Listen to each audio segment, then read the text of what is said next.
Olá, que a graça do Senhor esteja sobre sua vida. Estamos iniciando mais um vídeo do nosso curso Prepare a Pregação do Sermão. Espero que você já esteja trabalhando aí na confecção do sermão e preparando também para o nosso grande dia da nossa aula ao vivo. Quero fazer, claro, pelo Google Meet e a gente poder conversar ao vivo sobre como preparar o sermão, tirar as suas dúvidas, esclarecer algumas coisas que precisam ser esclarecidas e, com certeza, ver o seu desenvolvimento durante esse período. Para mim vai ser um prazer poder estar a gente junto numa plataforma ao vivo, a gente conversando, trocando ideia. Será um tempo de bastante crescimento e de apoio um ao outro. Então, esteja aí preparado para o nosso encontro. Hoje nós vamos falar sobre algo que eu acho fundamental na pregação. É claro que a gente tem ali todo investimento de estudo, de tentar entender o ponto central do texto, foi o que a gente viu na última aula, mas eu creio que quando nós vamos pregar, o que é essencial para o pregador é quanto que ele consegue aplicar na vida das pessoas a palavra de Deus. As pessoas hoje em dia não querem somente informações. Eu sei que somos tentados, depois de descobrir tantas coisas no texto, fazer a nossa exegese, fazer a hermenêutica, e a gente olhar ali a fundo o que a palavra tinha o seu sentido original, nós ficamos tentados a querer colocar essas coisas no nosso sermão. E eu quero dizer para você que não invista tanto tempo no seu sermão, colocando as suas investigações, as suas descobertas no sermão. Coloque de forma prática, tenta ser o mais prático e o mais simples possível. As pessoas não querem simplesmente entender o que o texto diz, mas o que elas querem é saber como que aquele texto pode ajudá-las no seu dia a dia. Essa é a grande diferença dos grandes pregadores do nosso tempo, quando eles conseguem colocar na prática, na vida das pessoas, como elas podem mudar de vida. E esse é o seu papel como pregador. Seu papel é fazer com que a palavra de Deus, que tem como objetivo transformar vidas, possa ser aplicada na vida das pessoas que te ouvem. Então, vamos ao nosso estudo de hoje, né? Nós vamos aprender como colocar em prática. Então, como é que você coloca mais aplicação na sua mensagem para as pessoas que te ouvem? Como que você consegue fazer isso? Primeiro, busque sempre por uma resposta específica. Como eu falei para você, a questão mais importante é que depois de você ter estudado o texto, você possa tirar das pessoas, ou mostrar às pessoas, ou fazer com que elas reflitam sobre algumas coisas que são essenciais na vida dela. Por exemplo, vai falar sobre amor. Se eu falar sobre amor, você deve então buscar essa resposta. O que eu desejo que eles pensem a respeito desse tema? O que eu quero que eles reflitam sobre isso? O que desejo que eles sintam a respeito do amor, dos passos que eu vou ensinar nesse sermão? O que desejo que eles façam depois de ouvir o sermão? A gente fala que esse é o seu objetivo geral do sermão. Depois da pessoa escutar o seu sermão, o que você quer que elas façam depois disso? É muito importante que você deixe claro se ela precisa transformar algum tipo de comportamento, mudar de atitude, mudar de pensamento, seja específico, seja claro. E quando você faz esse tipo de pergunta, ao olhar o texto e ao você olhar o seu sermão, eu quero falar sobre amor, eu quero falar sobre ser bondoso, eu quero falar sobre a pessoa ter mais fé, ter esperança, seja o que for, você precisa pensar e encontrar respostas a respeito dessas três perguntas. O que eu quero que as pessoas pensem, o que eu quero que as pessoas sintam, o que eu quero que elas façam. E quando você encontrar essas respostas, então você vai fazer o que seja mais específico, que você possa demonstrar ali uma mudança de comportamento. Depois, você pode utilizar sua própria experiência. Ou seja, aquilo que você teve com Deus. Por exemplo, ontem eu estava pregando, hoje 20 de dezembro, eu estou fazendo esse sermão, e ontem eu preguei sobre a vida de Sansão. A vida de Sansão, eu falo que Sansão exemplifica exatamente o quanto que a gente pode desviar de Deus se não prestarmos atenção em algumas coisas, mas também aprendemos que temos um Deus que, apesar de tudo que a gente faz, sempre está pronto a perdoar e nos dar uma nova chance. E então fiz uma aplicação para as pessoas que estão pensando em desistir da igreja, em desistir da sua caminhada cristã, e também para as pessoas que estavam desviadas e que estavam naquele culto querendo retornar para a igreja. E eu contei a minha experiência, o tempo que eu estive fora, como que Deus me chamou de volta aos caminhos do Senhor, e coloquei isso para as pessoas. Então aquilo fica mais claro. Então é muito importante que você também demonstre algumas aplicações da palavra de Deus que fizerem efeito em sua vida e que você possa trazer isso como ilustração do seu sermão, ilustração que nós já falamos em aulas anteriores. Se tiver alguma dúvida, a gente fala sobre isso também novamente na nossa live.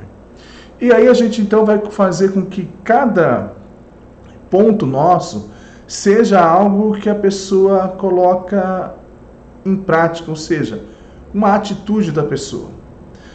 Nós temos aí 2 exemplos de sermão. Um sermão que é mais considerado um sermão acadêmico, um sermão mais da estrutura de antigamente, e um sermão de uma forma mais atual. O texto é esse de 1 Coríntios 10:13. O tema da mensagem é Vencendo a Tentação. Não sobreveio tentações a você que não fosse comum aos homens, e Deus é fiel. Ele não permitirá que vocês sejam tentados além do que possam suportar. Mas quando forem tentados, Ele lhes providenciará o escape, para que o possa suportar. Então, olha só, é importante você entender que não venha tentação nenhuma sobre vocês que não fosse comuns aos homens. Num sermão mais acadêmico, pasme, tá? Isso aqui é tirado de um livro Esboço de Sermão, ok? Que tem disponível, vendido aí nas nossas livrarias evangélicas, tá? Não é tirado do acaso, não. Então você tem aqui o título do sermão: Você pode vencer a tentação. Porque é comum, porque é limitada, porque é escapável. Qual que é o problema que eu diria desses pontos aqui e do sermão? Eu diria o seguinte, que ele é um sermão informativo, só apenas falando para a pessoa como a tentação é, e não tem nenhuma aplicação na vida dela. Ela não consegue ouvir o sermão e falar o seguinte: bom, isso cabe a mim. Isso cabe a mim. Esses pontos aqui foi tirado de um sermão mais moderno, tá? Que você encontra aí no livro, se eu não me engano, do Carlito Paz. Isso, do Carlito Paz, o Pregando com Propósito, Pregação com Propósito. Ele tem até um curso sobre isso. Então, qual que é a proposta do Carlito Paz? Ele diz o seguinte: o que fazer quando você for tentado? Creia que Deus tem visto antes. O que? A tentação. Você pode colocar: creia que Deus tem visto a tentação antes de você. Eu preferiria assim essa frase. Creia que Deus porá limites em sua intensidade, ou seja, Ele não poderá suportar, permitirá que vocês sejam tentados além do que possa suportar. Ou seja, Deus porá limites na intensidade da tentação. E creia que Deus providenciará um escape, aqui, o que o texto está dizendo. Se eu tivesse que escolher entre os 2 esboços, eu escolheria este aqui. Por que eu escolheria este? Porque, olha, a sentença é uma sentença completa. É uma sentença completa. A frase, ela é específica e demonstra uma atitude que a pessoa tem que tomar, porque ela sempre tem o verbo aqui, nesse caso o verbo é creia. Então você provavelmente, o que ele quer que a pessoa saiba é que ela deve crer que Deus sempre está com ela na tentação. Também se refere a Deus o tempo inteiro. Creia que Deus, creia que Deus e creia que Deus. É muito importante esse aspecto da pregação. Por que é importante? Você tem que colocar Deus no seu sermão. Eu já vi sermões que não parece o livro de Esther, né? Assim, não tem nada acerca do nome de Deus. Inclusive, não gosto nem de cântico que não coloca o nome de Deus ali. Fica só... Você pode cantar tanto para uma pessoa quanto para Deus. Eu não gosto disso. Eu gosto que seja sempre evidente essa questão, essa presença de Deus. De que Deus vai cuidar, de que Deus vai fazer. Então, é muito importante que você coloque nas frases dos seus pontos porque você está fazendo os pontos do sermão, atitudes das pessoas. Que você coloque sentença completa e sempre colocando que tipo de ação que você quer que ela tome. Ok? Então, utilize esta estratégia quando você vai colocar o seu esboço de sermão. Depois de nós fazermos isso, nós vamos ter o quê? Um pouco da estrutura do texto. O que seria um pouco da estrutura do texto para que você possa ver? Seria o quê? Uma afirmação, ou seja, o seu ponto é uma afirmação de aplicação no tempo presente e de forma completa. O que eu quero que você pense. Olha, cuide do seu coração. Cuide do seu coração. Faça de Deus o seu porto seguro. Creia que Deus vai providenciar um milagre. Confesse os seus pecados ao Senhor Jesus. Ore com o seu irmão. Então, dê à pessoa ações para que ela possa tomar atitude, porque ela quer saber como ela consegue vencer a tentação. Então, como que eu consigo vencer a tentação? Crendo em Deus. Crendo em Deus em quê? Crendo em Deus que faz isso, crendo em Deus que faz aquilo, crendo em Deus que diz isso. Então, você vai levar a pessoa a crer em Deus no momento da pregação. O exemplo que a gente tem no esboço anterior. E eu preciso, então, colocar isso. Então, você tem a afirmação do tempo presente e aí você tem o conteúdo do texto. O que seria esse conteúdo do texto? Sua explicação do texto, mais aplicação, um versículo de ilustração, ou uma história, ou uma experiência pessoal a respeito deste assunto. Então você vai colocar exatamente essa situação no seu esboço de sermão da sua pregação. Você vai organizar então o seu esboço, ou seja, mantenha-o simples. Muito importante. Essa frase de Randall Robinson, ele diz o seguinte: televisão tem destruído a maneira das pessoas pensar de forma linear, ou seja, sentenças curtas, comerciais cada vez mais curtos. Eu lembro que quando eu comecei a pensar sobre comercial, o comercial geralmente demorava 1 minuto. Hoje você tem comerciais que duram 5 segundos. É um comercial do YouTube. 5 segundos. Se você mantém o seu sermão de forma complicada, as pessoas já estão vagando. Então, muito cuidado.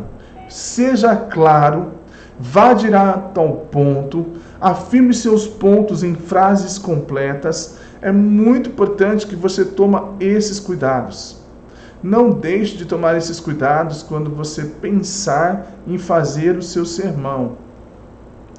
Depois, quando você vai colocar os seus sermões em pontos, eu queria muito, mas muito, muito mesmo que você parasse de dizer a primeira coisa, a segunda coisa, a terça coisa, a quarta coisa.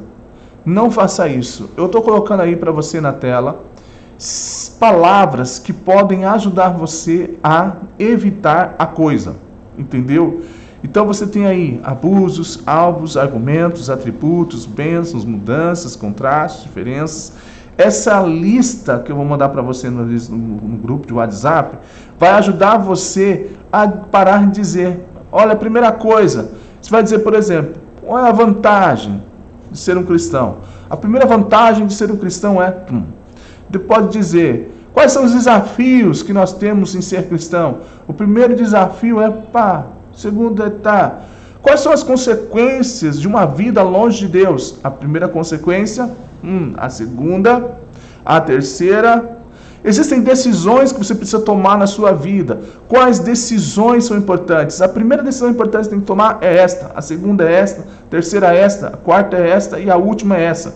Ok? As características de um verdadeiro discípulo, os hábitos de uma pessoa que vive com Deus. Então você vai sempre utilizar essas palavras para evitar a tal coisa.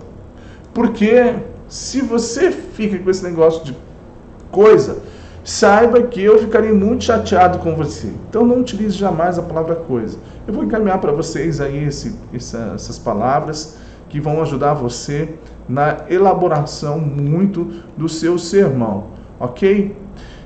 É algo que é importante também que você tenha certeza que seus pontos seguem uma progressão clara e lógica. Ou seja, há um crescimento ali, há um movimento, as pessoas saem de um passo, vão para o outro, saem de um passo, vão para o outro. Não é nada confuso, que a pessoa ouve você e diz, meu Deus, o que esse cara quer dizer? Pelo amor de Deus, ajuda a gente, Jesus. O que esse cara está querendo dizer sobre esse tema? Não estou entendendo nada. Não deixe isso acontecer. Olhe para o seu sermão e perceba se você está respondendo algumas coisas. Por exemplo, para que você possa saber sobre o sermão por quê? Por que você deve fazer tal coisa? Então assim, olha, seja uma pessoa bondosa. Por quê? Porque ser bondoso, e ser bondoso, você vai fazer dessa forma, para ser uma pessoa bondosa.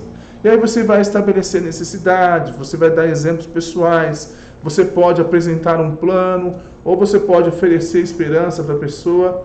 E é claro, chamar para um compromisso. Isso é apelo. Pelo amor de Deus, não termine o seu sermão sem apelo. Não termine.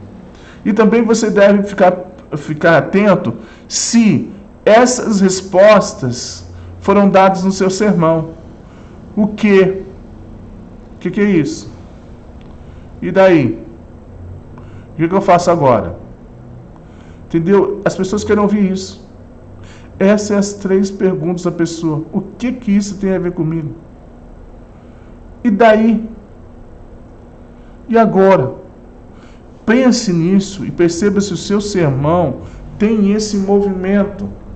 Se ele passa por essas situações. Porque se ele não passar por essas situações, vai ser muito difícil que você consiga demonstrar no seu sermão mais aplicação e mais instrução para a vida da pessoa. Lembre que você é o instrumento de Deus para que as pessoas consigam aplicar a palavra de Deus na vida dela. Então você vai dizer como fazer as coisas. E é importante que o seu sermão também tenha ordem no negócio, que ele tenha um crescimento, que você percebe que há um movimento das situações. Há um movimento. Ontem, pegando o sermão de ontem sobre Sansão, então eu falei o que pode ser demonstrar que você está indo distante de Deus. E aí eu falei sobre cada situação de Sansão. Então eu falei, olha, você precisa tomar cuidado em que acaba esquecendo os seus compromissos com Deus. E falei do voto de Sansão, que ele não cuidou dos votos dele, se aproximou de um corpo, de um animal morto. Depois ele ofereceu um banquete no primeiro possível casamento dele, né, para os seus amigos, para os padrinhos. Ele não podia beber nada de vinho. Depois ele é envolvido em prostituição. E aí ele prefere mais os prazeres dele do que os prazeres de Deus. Então não satisfaça os seus prazeres, busque a vontade de Deus. Então são coisas, ações que as pessoas foram ouvindo, que isso vai fazer com que ela tome uma atitude. Olha, não posso me afastar de Deus. Será que existe algo que está tomando o lugar de Deus na minha vida? Entendeu? Quando isso acontece, será que eu peço a ajuda de Deus mais uma vez, como Sansão fez? Então assim, a gente pode fazer isso de um crescimento. O seu sermão precisa ter uma série de crescimento. E sempre dizê-lo da forma mais simples possível. Ok? Vou ficar por aqui no vídeo de hoje. Próximo encontro, a gente vai falar um pouco mais sobre o preparo do seu sermão. Ok? Fique com Deus, um abraço e até nosso próximo encontro.